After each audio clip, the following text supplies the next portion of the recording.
வாருங்கள் நேயர்களே, செய்திகளும் பின்னணிகளுக்கு செல்லலாம். நம் அனைவர்கள் மீதும் அந்த ஏக இறைவனின் சாந்தியும் சமாதானமும் என்றென்றும் நின்று நிலவட்டுமாக.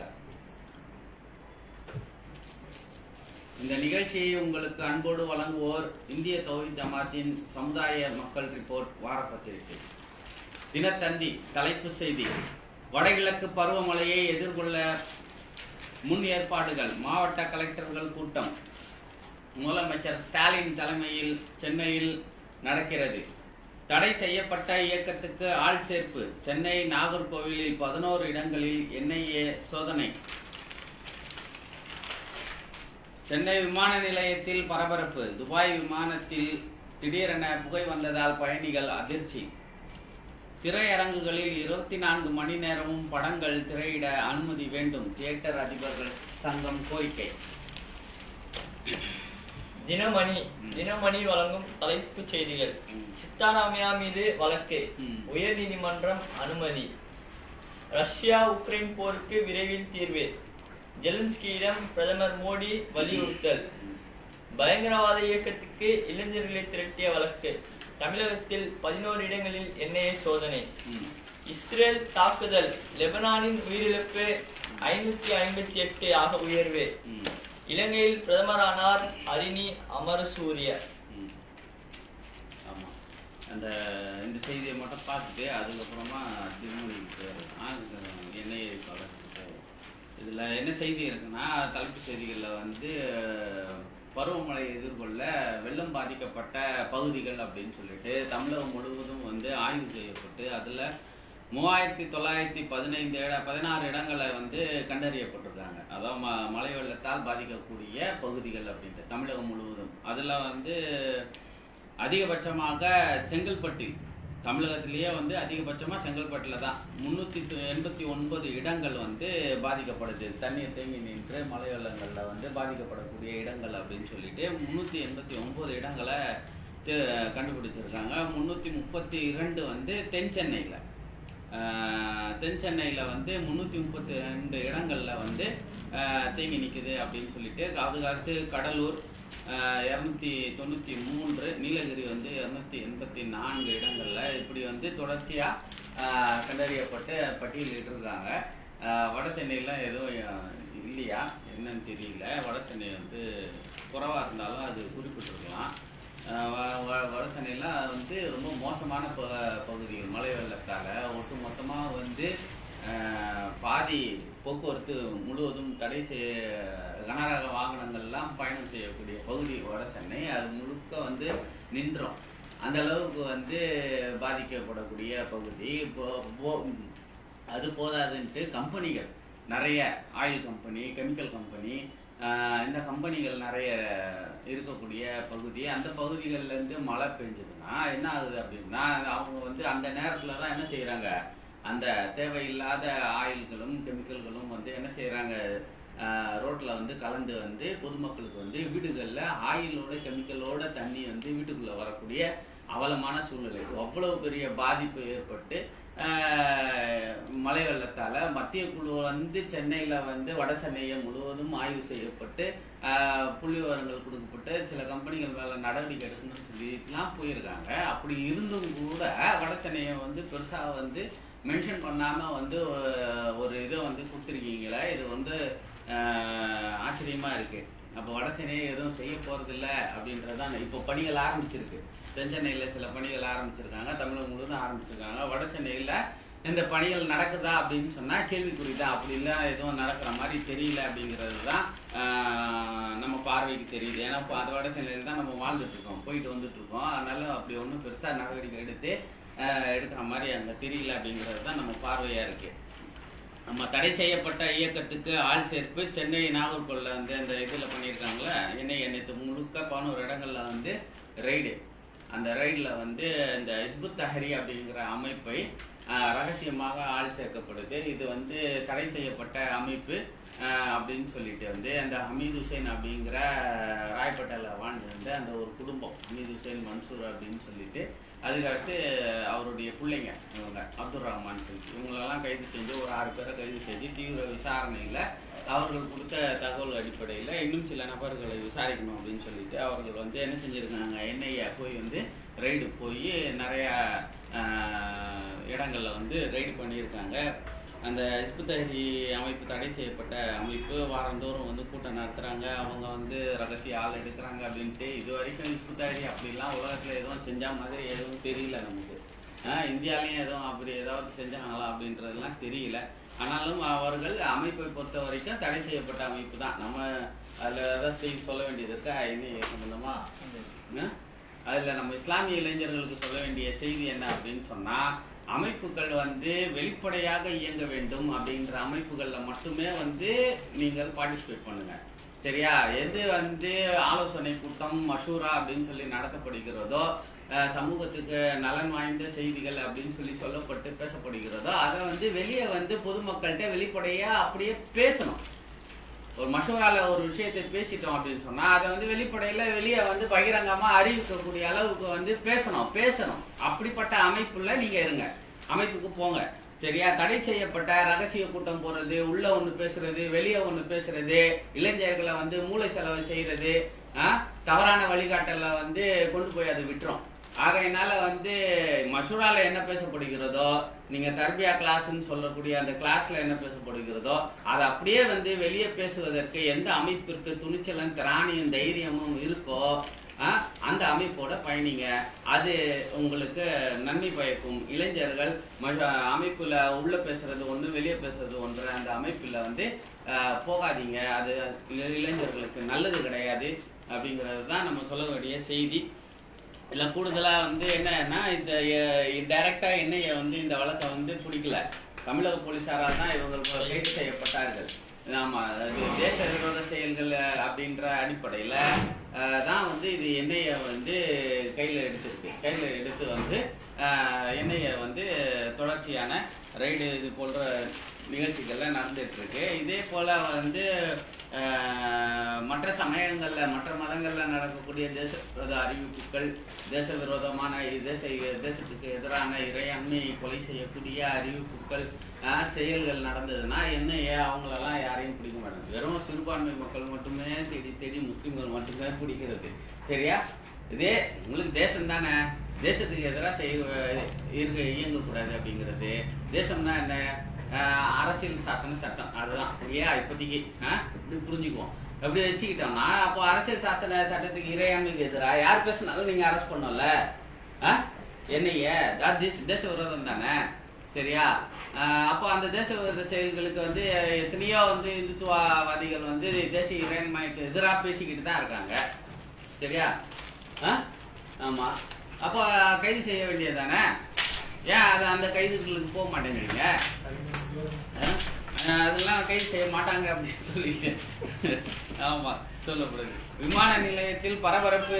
துபாய் விமானத்துல வந்து திடீரென புகை வந்ததால் விமானிகள் அதிர்ச்சி அடைந்து இருக்காங்க. அங்க 320 விமானிகள் வந்து பயணம் செய்வதற்கு தயாரான நிலையில் இருக்கும் பொழுது எரிபொருளை நிரப்ப நேரத்துல அந்த விமானம் வந்து என்ன செஞ்சிருச்சு, இன்ஜின்ல இருந்து போக வந்ததில் அங்கே இருக்கக்கூடிய வேலையாட்கள் பயந்து போய் தீயணைப்பு துறை இது செஞ்சு தீயை அணைச்சிட்டு அதுக்கப்புறமா அந்த வேலையை பார்த்துருக்காங்க. பயணிகள் உயிர் காப்பாற்றப்பட்டது அப்படின்றது வரவேற்கத்தக்கது. நம்ம திரையரங்குல 24 மணி நேரம் வந்து படம் போட்டே ஆகணுமா, அதனால வந்து யாரு அவங்கெல்லாம் வந்து துடிச்சுக்கிட்டு நிற்கிறாங்க திரையரங்கு அதிபர்கள். ஆமாம், ரொம்ப நான் நல்லா விளங்கிறோம் அப்படின்றதுக்காக தான் நினைக்கிறேன். ஆமாம், அமெரிக்கா சென்றாரு. உக்ரைன் அதிபர் ஜெலன்ஸ்கிட்ட பேசினாரு. அவரு ஐநால வந்து போய் ஐநா சபையில் பேசினாரு. யாரு? நம்ம மோடி சாப் அவர்கள் போய் பேசினாரு பாருங்க. நேற்று வந்துச்சு, நேற்று அது ரொம்ப விளக்கம் கொடுக்கல. சரியா? அந்த இதுல என்னன்னா, இந்தியாவில் 25 கோடி மக்களுக்கு வந்து வறுமை நிலையிலிருந்து நாங்கள் மீட்டெடுத்தோம் அப்படின்னு சொல்லுங்க. ரொம்ப ஓவரா இல்லையா? அப்போ பிரதமர் வந்து இந்தியாவில தான் இருக்காரா அப்படின்னு கேள்வி கேட்கக்கூடிய அளவுல தான் வந்து பேசுறாரு போல இருக்கு. டேட்டாவோட பேசுங்க பிரதமர்ஜி, நீங்க வந்து டேட்டாவோட பேசுங்க. டேட்டா இருக்கா? 25 கோடி மக்களை வந்து நீங்க முத்ரா லோனை கொடுத்ததுக்காகவே அவங்க வறுமையிலேருந்து வந்துட்டாங்களா? லோனு கொடுத்து சுய உதவி குழுக்களை கொடுத்து இன்னும் அவங்க கடங்காரங்களாகி இன்னும் அவங்க வட்டிக்கு போய் இன்னும் அவங்க குடும்பங்கள் நசுங்கி போய் நாசமா போனது தான் அதிகம் பெருவாரியான மக்கள். சரியா? சுய உதவி குழு கொடுக்குறோன்னு சொல்லிட்டு கொடுத்து இன்னும் அதுல சிரமப்படக்கூடிய மக்களா தான் இருக்காங்களே ஒழிய அந்த நுண் நிறுவனங்கள் செய்யக்கூடிய அந்த கலெக்ஷன் அந்த தேதியில நீங்க கட்டியே ஆகணும் அப்படின்னு சொல்லி அந்த நிர்பந்தம் இருக்குல்ல, அந்த நிர்பந்தத்துல அவர்கள் போய் திரும்ப வந்து வட்டிக்காரங்கிட்ட தான் போய் விழுந்து அந்த மக்கள் எல்லாம் கடங்காரங்களாகி இன்னும் வந்து தெருவில் வந்து நிக்கிறது தான் மிச்சம். ஒரு சிலர் வேணா மாறி இருக்கலாம். அந்த ஒரு சிலரை வைத்து கொண்டு மொத்தம் 25 கோடிய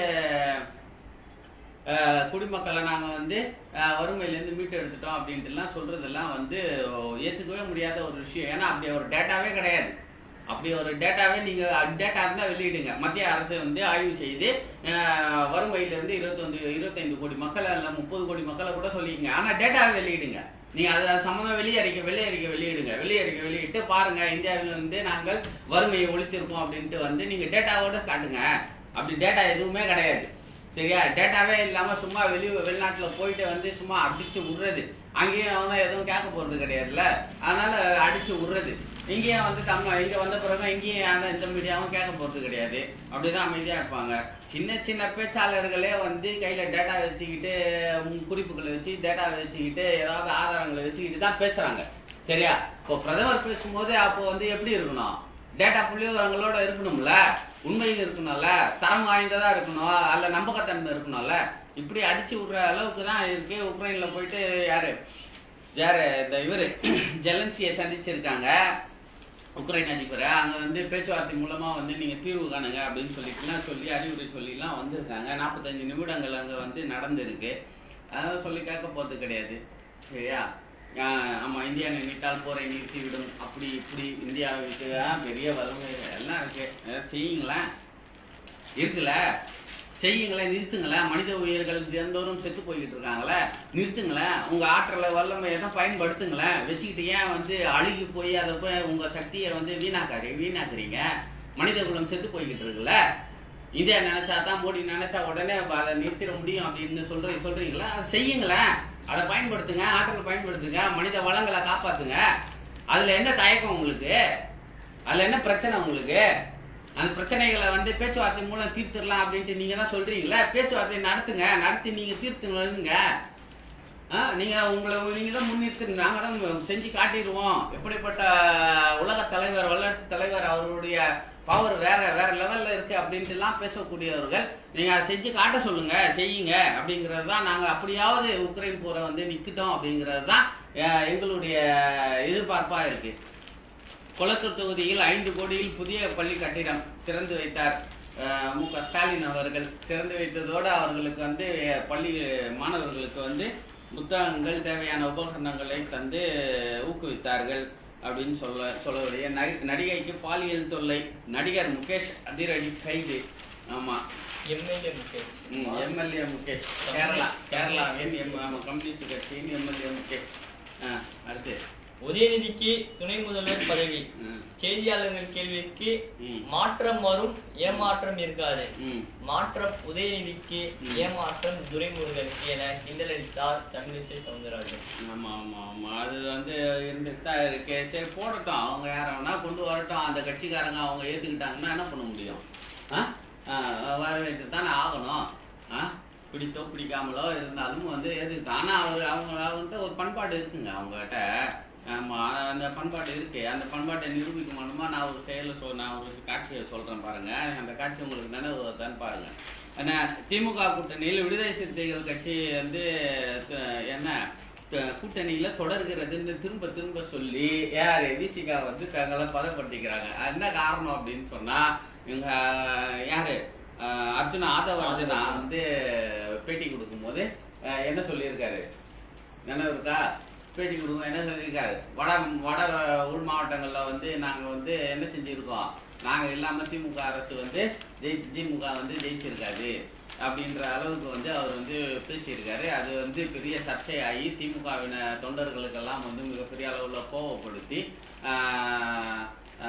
நேற்று வந்த நடிகர்கள் எல்லாம் வந்து முதலமைச்சர் ஆகணும் அப்படின்னு நினைக்கிறாங்க. சின்ன பிள்ளைங்கெல்லாம் வந்து துணை முதலமைச்சர் ஆகணும் அப்படின்னு நினைக்கும் பொழுது 40 வருட ஆண்டு காலமாக உழைக்கக்கூடிய எங்களுடைய தலைவர் திருமாவளவன் துணை முதலமைச்சர் ஆகக்கூடாதா அப்படின்ட்டுலாம் வந்து அந்த உதயநிதிக்கு நிகராக வந்து கொண்டு போய் என்ன செய்யறாரு, போட்டியா கொண்டு போய் திருமாவளவன் நிறுத்துறாரு.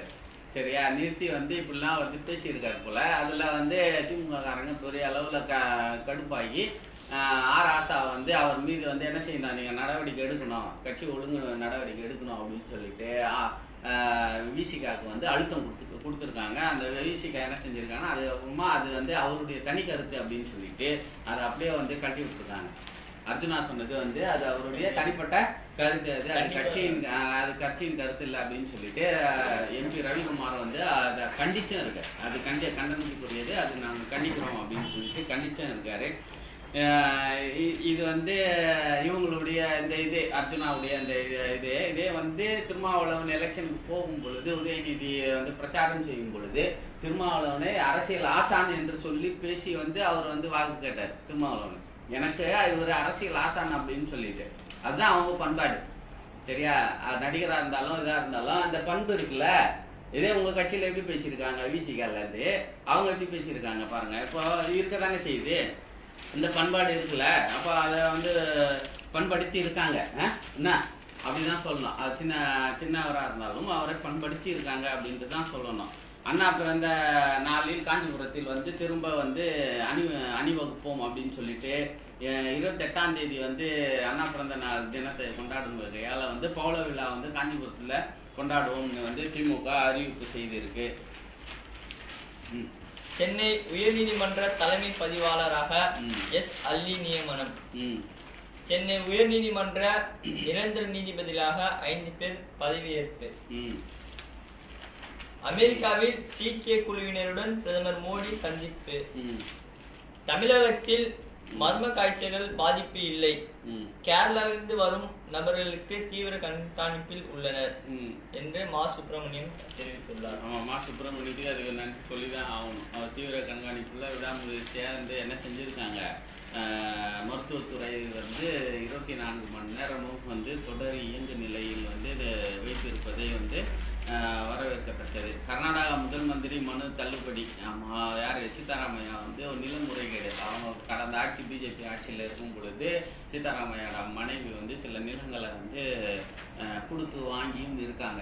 அதுல வந்து ஊழல் நடந்திருக்கு அப்படின்னு சொல்லிட்டு கேஸ் போட்டிருக்கு. அந்த கேஸை வந்து மனுவை தள்ளுபடி பண்ணுங்கன்னு சொல்லிட்டு இவர் சொல்ல அந்த கேஸை ஃபைல் பண்ணி கேஸை நடத்தி தான் ஆகணும் அப்படின்னு சொல்லிட்டு நீதிமன்றம் வந்து உத்தரவிட்டிருக்கு.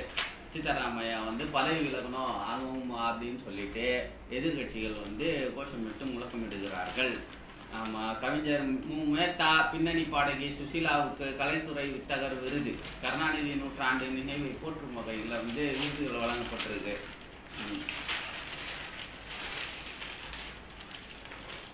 அனைத்து மாவட்டங்களிலும் சிறப்பு திட்டங்களை கண்காணிக்க அதிகாரிகள் நியமனம். தலைமைச் செயலாளர் முருகானந்தம் உத்தரவு. தமிழகம் முழுவதும் எச் ராஜா இன்று முதல் சுற்றுப்பயணம். என்கவுண்டர் கொலைகள் தொடர்கிறது. மார்க்சிஸ்ட் கம்யூனிஸ்ட் கட்சி கண்டனம். என்கவுண்டர் ஒரு தீர்வு அல்ல, சட்டப்படியே குற்றவாளிகளை தண்டிக்க வேண்டும். காவல்துறை சட்டத்தில் கையில் எடுப்பது தவறான உதாரணம் என்று சுட்டிக்காட்டியுள்ளார். தாம்பரம் டாக்டர் அகர்வால் கண் மருத்துவமனையில் வந்து ஒளிவிலகல் அறுவை சிகிச்சைக்கான வந்து ஒரு கருவியை வந்து அறிமுகப்படுத்தியிருக்காங்க. அது வரவேற்கத்தக்கது. ஆமாம், லாசிக், கண் பார்வையில் லாசிக் என்ற ஒளித்திரை வந்து மறைக்கக்கூடிய ஒரு இது, அதை வந்து படத்தை வெளியிருக்கிற கருவியை அறிமுகப்படுத்தியிருக்காங்க. வரவேற்கத்தக்கது. உறுப்பினர் உரிமை சீட்டு வழங்கும் பணி முடிவடைந்ததும் அதிமுக நிர்வாகிகளுடன் ஆலோசனை கூட்டம் நடத்துங்கள். மாவட்ட செயலாளருக்கு பழனிசாமி அவர்கள் வேண்டுகோள். ஆமா, உறுப்பினர்கள் எல்லாரும் உறுப்பினர் சேர்த்துட்டு இருக்காங்க, நீங்க உரிமை சீட்டை வழங்கி சீக்கிரம் வந்து அதை இது பண்ணுங்க அப்படின்னு சொல்லிட்டு. வெளிநாட்டு வேலைக்கு செல்லும் நிலைக்கு தள்ளிவிட்டது. வேலை வாய்ப்பை பறித்து இளைஞர்களுக்கு பெரும் அநீதியை இழைத்து விட்டார்கள் பாரதிய ஜனதா மீது ராகுல் காந்தி குற்றச்சாட்டு.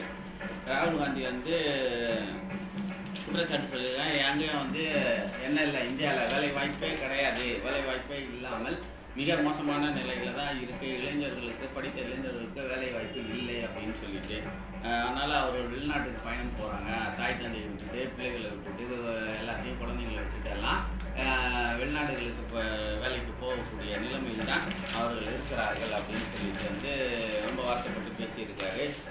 அதுக்கான தீர்வை தான் இவங்க வந்தால் மட்டும் கொண்டு வந்துருவாங்களா என்னமோ தெரியல. ஆமாம், அண்டை நாடுகளின் அரசியல் மாற்றம் இந்தியாவுக்கு பாதகமா அப்படின்னு இலங்கையை சம்பந்தமா ஒரு சின்ன கட்டுரை கொடுத்துருக்காங்க. யாருன்னா திசாநாயகா வந்து கம்யூனிஸ்ட் சார்ந்தவர். அவர் வந்து இடதுசாரி சிந்தனை கொண்டவர். இந்தியாவுக்கு அவர் பொருத்தமானவர் அல்ல. இந்தியாவுக்கு இனிமேல் தலைவலி வரும், பாதகமான செயல்பாடுகள் இருப்பார், முட்டுக்கட்டையாக வந்து பேசுவார். ஏற்கனவே அவர் வந்து அதானியுடைய ப்ராஜெக்ட் எல்லாம் வந்து கேன்சல் பண்ணணும்னு சொல்லிட்டு இருந்தார். இப்போ ஜெயிச்சு வந்தார், அது கையெழுத்திட்டு வந்து பண்ணிட்டாரா அப்படின்னா அது கேள்விக்குறி. அப்படின்லாம் ஒன்றும் நடந்த மாதிரி தெரியல. சொன்னார், ஆனால் நடந்துச்சா அப்படின்னா கேள்விக்குறி தான். நடந்தால் பார்ப்போம் அப்படின்றது தான் இது. ஆனால் இந்தியாவுக்கு வந்து அது இனிமேல் வந்து ரொம்ப கூர்மையான பார்வையில் வந்து இலங்கை அதிபர்களுடைய அசைவுகளை கூர்ந்து கவனிப்பார்கள் என்பது குறிப்பிடத்தக்கது. நம்ம புதிய பிரதமராக ஹரிணியை வந்து அமரசூரியா பதவி ஏற்று வச்சிருக்காரு. யாரு? திசாநாயகா. அமைச்சரவை மாற்றி அமைச்சு இது வந்து அமைக்கணும் இல்லையா, அதுக்காக வந்து அமைச்சிருக்காங்க. ஒரு கிட்டத்தட்ட இவங்களுக்கு கொடுக்கப்பட்ட பொறுப்புகள் என்னன்னா நீதி, கல்வி, தொழிலாளர் தொழில், அறிவியல் மற்றும் தொழில்நுட்பம், சுகாதாரம், முதலீடுகள் ஈர்ப்பது ஆகியவற்றை துறைகளை வந்து அவர்களுக்கு வந்து நியமனம் செஞ்சிருக்காங்க. பிரதமரை சந்திக்க முதல்வர் டெல்லி பயணம் செப்டம்பர் 26, 27 தேதி அன்று. அதிகாரத்தில் இருந்தும் மாநில உரிமைகளுக்காகவும் மாநில நலன்களுக்காகவும் போராடிய வேண்டும் என்ற கட்டாயத்தில் உள்ளோம் என்று முதல்வர் வேதனை. பெண்களுக்கு எதிரான குற்றங்கள், அதிமுக மகளிர் அணி ஆர்ப்பாட்டம். திமுக ஆட்சியில் பெண்களுக்கு எதிராக பாலியல் வன்கொடுமைகளும் போதைப் பொருள் கலாச்சாரமும் தலைவிரித்து ஆடுகிறது என்று அதிமுக குற்றச்சாட்டு. அதிமுக பெண்கள் எல்லோரும் மகளிர் அணியை சார்ந்தவர்களும் கருப்பு ஆடை, கருப்பு ட்ரெஸ் போட்டுக்கிட்டு வந்து இந்த ஆர்ப்பாட்டம் வந்து நடத்தியிருக்காங்க சென்னையில. ஆமா, அது நியாயமான ஆர்ப்பாட்டங்கள், அதுதான் அது வரவேற்கத்தக்கது. ஆனால் இது வந்து எல்லா கட்சிக்காரர்களும் வந்து இந்த பாலியல் பெண்கள் மீதான அநீதிகளை வந்து தட்டி கேட்கக்கூடிய எல்லா கட்சிகளும் கேட்கணும். எல்லா கட்சிகளும் போராட்டத்துக்கு வந்து குடியணும். குறிப்பாக முஸ்லீம் கட்சிகள் வந்து, இஸ்லாமிய கட்சிகள் வந்து குறிப்பாக தளத்துக்கு வந்து இதுக்கெல்லாம் போராட்டங்கள் நடத்தியிருக்கணும். தனித்தன்மையோடு இதுக்காகவே போராட்டங்கள் முன்னெடுக்கணும். ஆனால் இப்படியெல்லாம் எதுவும் செய்ய கிடையாது அப்படிங்கிறது தான் நம்ம பார்க்குறோம். இப்போ அறிவிப்பு, கண்டனங்கள் வந்து வரும். அது மட்டுமே இதற்கு வந்து போதாது. இந்த அநீதிகளுக்கு, அநியாயங்களுக்கு போதாது என்பதை நாம் மனதில் வைத்துக் கொள்ள வேண்டும்.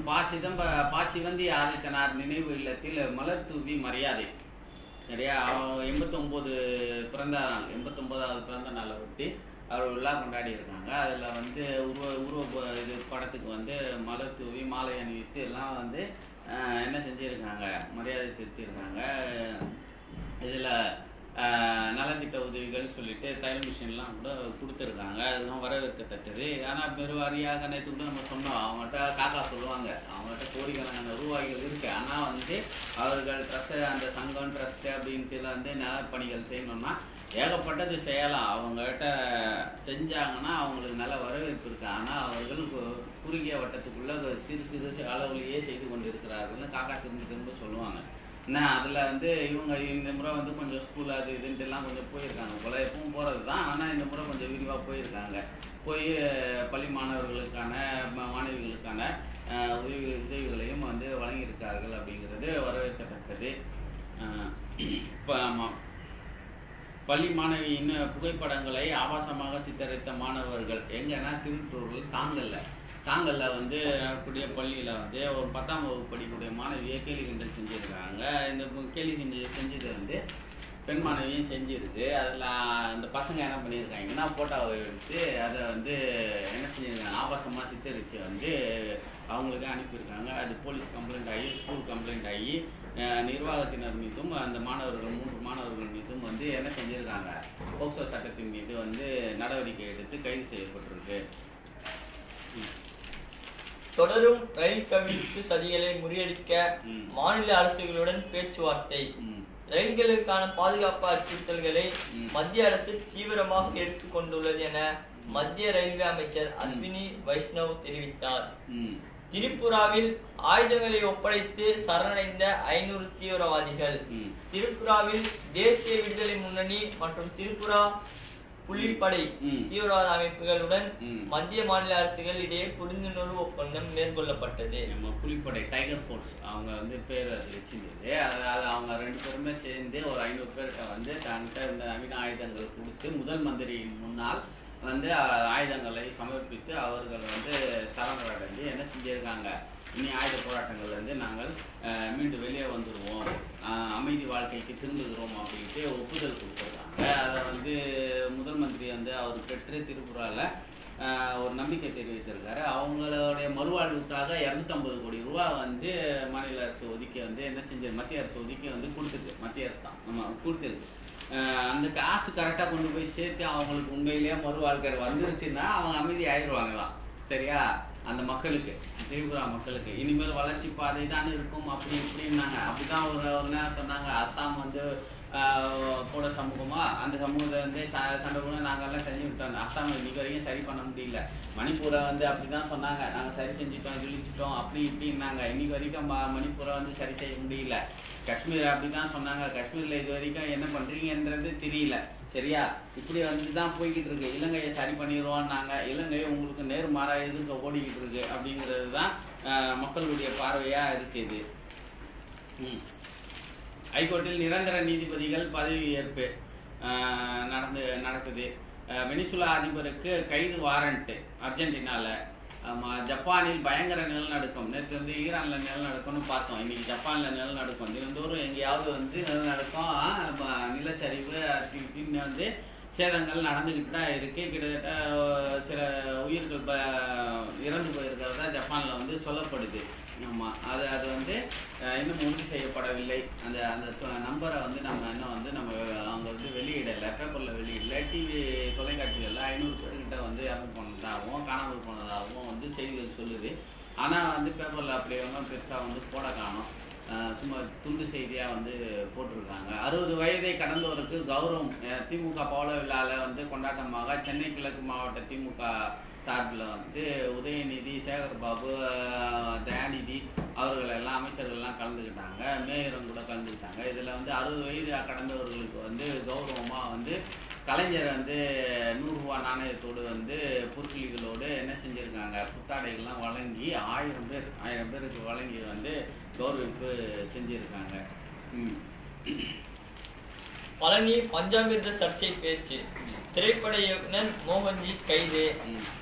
கைதுக்கான காரணங்களை முறையாக பதிவு செய்யப்படவில்லை என கூறி திருச்சி நீதிமன்றம் பிணை விடுதலை செய்தது. அனுமதியின்றி நோ பார்க்கிங் பலகைகள் வைக்க கூடாது, போக்குவரத்து காவல்துறை எச்சரிக்கை. ஆமா, அது போக்குவரத்து காவல்துறை வந்து எங்க வண்டி நிற்கக்கூடாதோ அங்கெல்லாம் நிறுத்துவாங்க, இதெல்லாம் பண்ணுவாங்க. இவங்களாம் அப்படிதான் பண்ணிக்கிட்டு இருக்காங்க. பொதுமக்களும் அப்படிதான் வந்து வண்டி நிறுத்துறதுக்கு இடமே இல்லை, எங்கேயுமே பார்க்கிங் வசதியே கிடையாது. எங்க போனாலும் ரோட்ல தான் நிறுத்தணும். ஆனா ஒரே ரோடு தான், அதே அந்த ஒரே ரோட்ல தான் எல்லா வண்டியும் போகணும். சரியா? மாட்டு வண்டியும் அதில் தான் போகணும், ரிக்ஷாவும் அதில் தான் போகணும், சைக்கிளும் அதில் தான் போகணும், டூ வீலரும் அதில் தான் போகணும், காரும் அதில் தான் போகணும், ஆட்டோவும் அதில் தான் போகணும், பஸ்ஸும் அதில் தான் போகணும், லாரியும் அதில் தான் போகணும், கண்டெய்னரும் அதில் தான் போகணும். ஒரே ரோடு தான், அந்த ஒரே ரோட்டில் தான் எல்லா வண்டியும் போகணும். நடந்து போகிறதும் ரோட்டில் தான் போகணும், பிளாட்ஃபார்மே கிடையாது சென்னையில். நடந்து போகிறவங்க கூட ரோட்டில் தான் போகணும் இதில்.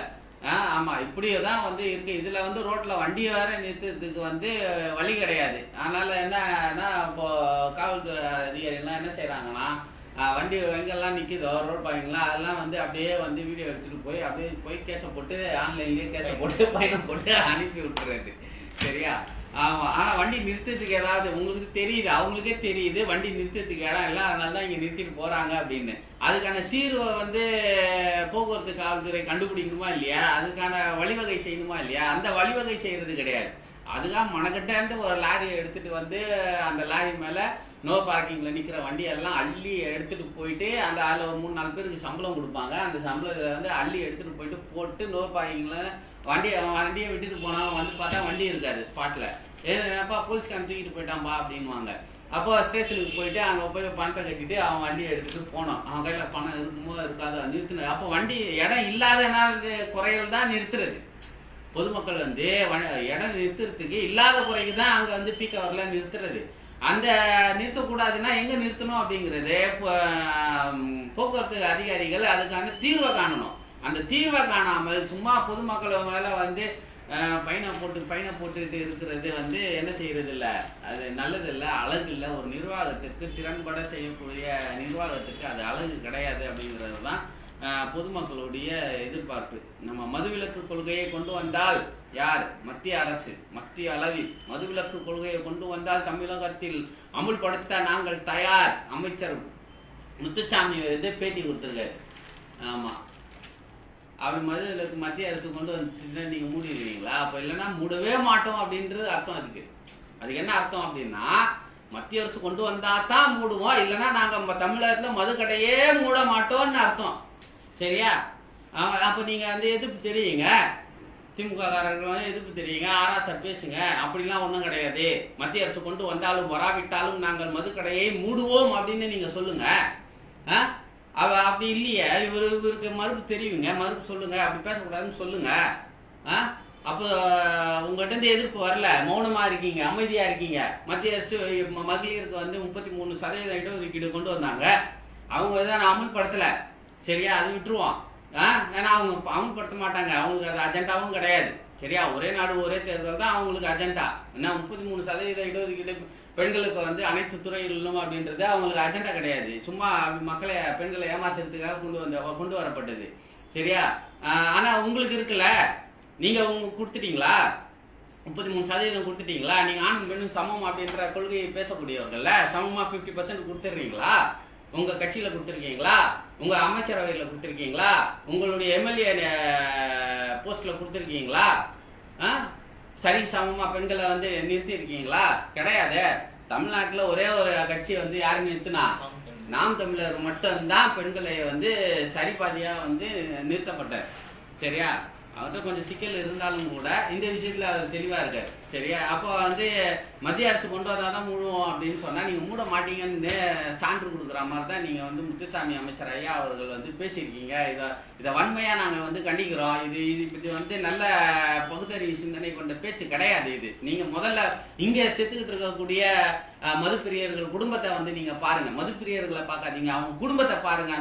அந்த குடும்பத்தினுடைய பிள்ளைகளை, அவங்களுடைய பாரம்பரியம், அவங்களுடைய வாழ்க்கை, அவங்களுடைய முன்னேற்றத்தை நீங்க கருத்தில் கொண்டுதான் இந்த மதுவை வந்து ஒழிக்கணும். அவர்களால் மதுப்பிரியர்களால் ஏற்படக்கூடிய சிரமங்கள், சிக்கல்கள் நேற்று கூட பார்த்தோம். ரயில் அதிகாரிகள் வந்து என்ன செஞ்சிருக்காங்க, 39 மதுக்கடைகளை தமிழ்நாட்டில இருந்து ரயில்வே துறைக்கு ரயில்வே ஸ்டேஷன் பக்கத்திலேயே இருக்கிறனால வந்து நிறைய இடைஞ்சல்கள், சிக்கல்கள், அதனால கம்ப்ளைண்ட்ஸ் வந்துகிட்டு இருக்கு. வன்முறைகளும் சிக்கல்களும் வந்துகிட்டு இருக்கு. அதனால வந்து இடம் மாத்தணும் அப்படின்னு. இடம் மாத்தினா அது வரும்ல. நேத்தே நம்ம அதை வந்து கண்டிச்சோம். அதிகாரிகளும் ஒரு பரிசீலனை பரிந்துரை செஞ்சீங்கன்னா அது மூடுன்னு சொல்லி பரிந்துரை செய்யணும்னு சொல்லி. சரியா? அப்படி வந்து இல்லாம இதே மாதிரிதான் அதிகாரிகள் செய்தது போலதான் இவங்களும் பேசியிருக்கீங்க. இது உங்களுடைய அரசியல்ல இருக்கக்கூடிய, நீங்க ஆளுமையில இருக்கக்கூடிய இந்த அமைச்சர் வந்து பேசுனது வந்து இது அழகு கிடையாது. நீங்க வந்து உங்களுடைய கடமையை நீங்கள் நிறைவேற்றுங்கள், மத்திய அரசு செய்தோ இல்லையோ நீங்கள் நிறைவேற்றுங்கள் அப்படின்னு சொல்லிதான் இந்த மக்கள் வந்து போராட வேண்டியது இருக்கு. மும்பை சக்தி விநாயகர் கோவிலில் லட்டு பிரசாத பாக்கெட்டுகளில் எலிக்குட்டிகள் கிடந்ததாக பரபரப்பு. யூடியூப்ல பார்த்து போட்டிருக்காங்க போல தண்டி. ஆமா, வீட்டுக்கு போய் பார்த்தாங்கன்னா பிரசாதத்துல வந்து என்ன இருக்கான், எலிக்குட்டிகள் இருக்கான். அம்மா வந்து குட்கா இருந்துச்சுன்னு சொல்லிட்டு வந்து கூட ஒரு சமூக வலைதளங்கள்ல வந்து பரவிட்டு இருந்தது. என்ன வேற என்ன பிரசாதத்துல வேற என்னென்னலாம் வருமோ அப்படின்ட்டு தான் தெரியல. அந்த அளவுக்கு தான் வந்து இன்னைக்கு வந்து லட்டு வந்து மிகப்பெரிய ஹைலைட் ஆயிடுச்சு இந்தியா முழுவதும். ஆமா, லட்டை தவிர வேற இந்தியாவில் வந்து ரொம்ப சீரியஸான பிரச்சனை வேறு எதுவுமே கிடையாது அளவுக்கு லட்டுவை வந்து ஊதி பெரிதாக்குகிறார்கள். இத்தோடு வேற ஏதாவது செய்தி இருக்கா? இத்தோடு இந்த நிகழ்ச்சியை நிறைவு செய்கிறோம். நம்மளுடைய வழக்கறிஞர், வருங்கால வழக்கறிஞராக முகமது ஆரிஃப் அவர்களோடு லியாக்கத்தில்